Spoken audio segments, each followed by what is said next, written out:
El Santo Cristo de la Grita es una talla en madera policromada y un paso piadoso devocional de procesión.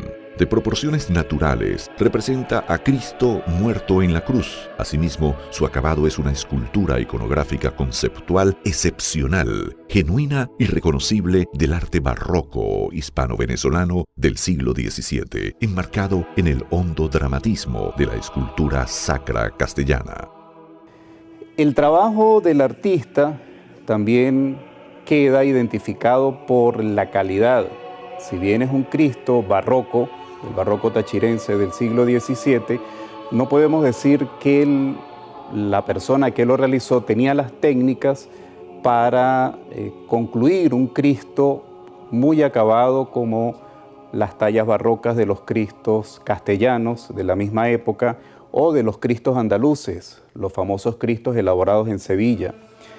Pero sí tenía los conocimientos básicos para extraer una figura humana con todas sus características de la madera, donde observamos que sí tenía debilidad era en el acabado, en los detalles de la obra, pero esto no le quitó el mérito que tiene el anónimo artista de la talla de haber alcanzado reproducir una anatomía humana totalmente frontal, distribuida en un triángulo perfecto que podemos observar.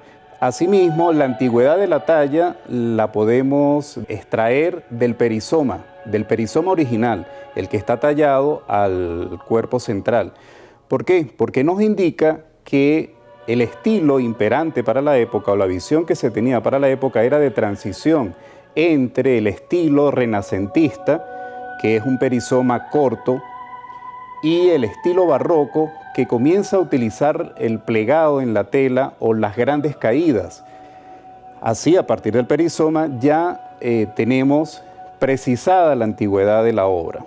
Tenemos allí un Cristo que refleja la pasión según el Evangelio de San Juan. Todas las marcas, todas las señales, las llagas, la forma de los clavos, la misma forma de la lanzada en el costado.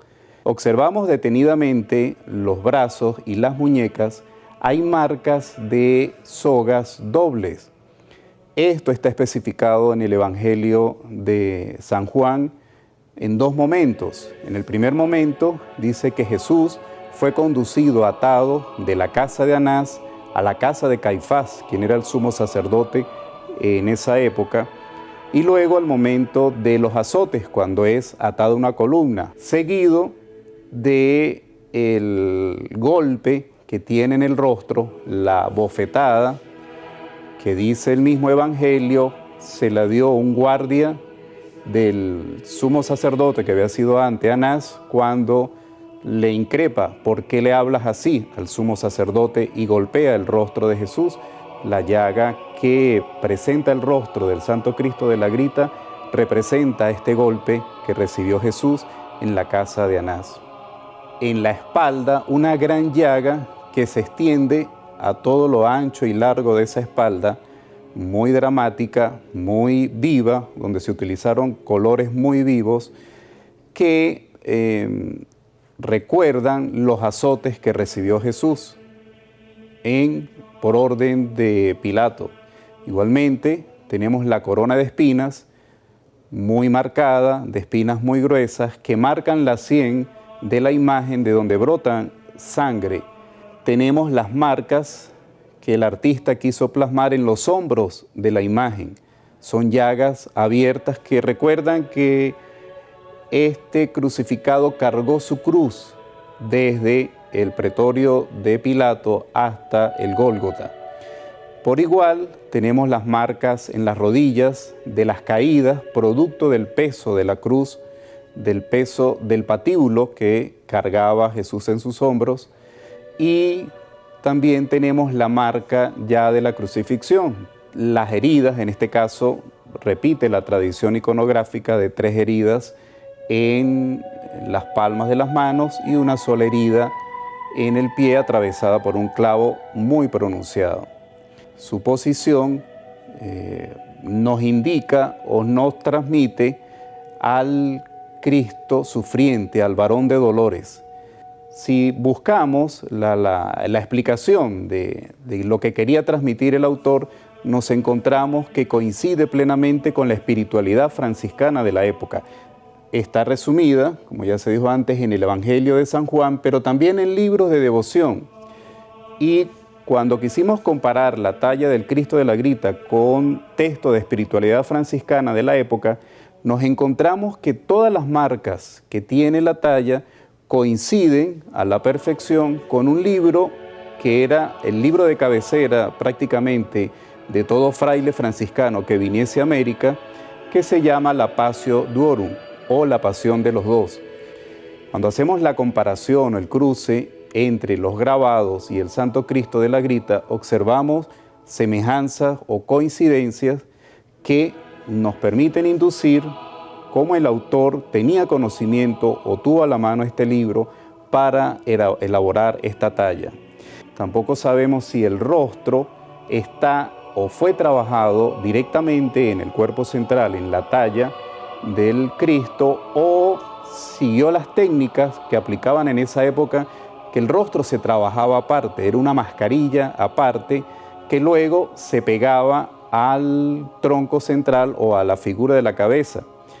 Intentamos por observación directa determinar si hay fisuras o grietas que nos permitan identificar estos dos elementos, pero a simple vista es difícil precisar si el rostro fue tallado aparte o forma parte integral de la pieza central.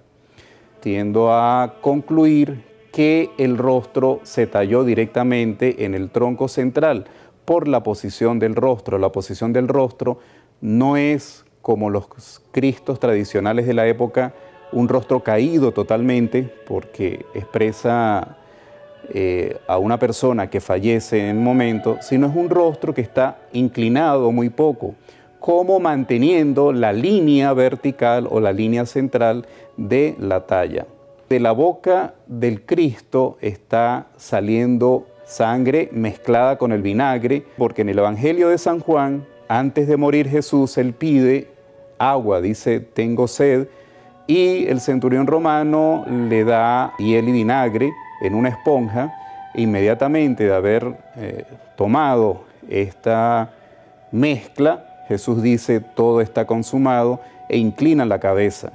Y por eso, quien pintó esta talla quiso reflejar ese momento, lo que quiere decir que estamos ante la presencia de un Cristo que transmite la muerte, su muerte física, en el preciso momento cuando inclina la cabeza, pero que el cuerpo todavía no ha obtenido el rigor mortis y está rígido, está majestático, se diría, tiene la majestad de un Cristo triunfante, que recuerda también el Cristo de San Damián de la tradición franciscana, que está de pie, erguido, demostrando que la muerte no es el final del camino.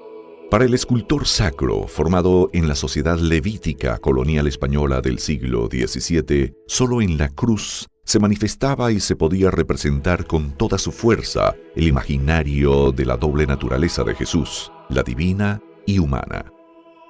Se podría concluir que el autor del crucificado que se venera en la Grita quiso dejar en su talla una visión del Cristo que sufre, el Christus Patiens de la espiritualidad medieval, pero que a su vez, al estar erguido sobre su dolor, lleva en sí mismo la buena nueva de la redención y la salvación.